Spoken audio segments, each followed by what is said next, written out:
بیا ډیر خلک د دې خبرې تاسو هم کوي چې زه غریب یم یعنی داسې غریب نه یم چې خیر او خیرات او زکات را خلک را کوي صرف مزدورکار یم تنخوادار یم 60,000 15,000 17,000 13,000 روپے تنخواه مې ده او ضرورت را سره پکور کې چې کوم دې د ژوندۍ تیرولو هغه پوره دي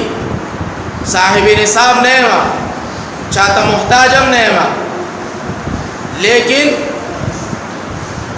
زما دا تنخواه چې کوم دې هغه صرف د کور د گزارې لپاره ده او ځل مې ډیر کیږي چې زه دا قربانیو کما او دا قربانی زمانه پاتې نشي نو زه د دې لپاره قرض پیسې غستې شم فقر باندې دا قربانی کولې شم یاد وساته دا د الله وعده ده چې کوم سړی د الله رب العزت د رضا لپاره دا زموږ د اسلافو طریقه ده دا زموږ د اکابرو طریقه ده دا زموږ د شيوخو طریقه ده دا زموږ د اولیاءو طریقه ده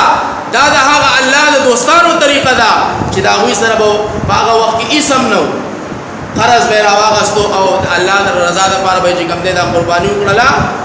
نو الله رب العزت په دا غوي لپاره سبب برابر کو هغه قرض به چې کوم دې دا خلاص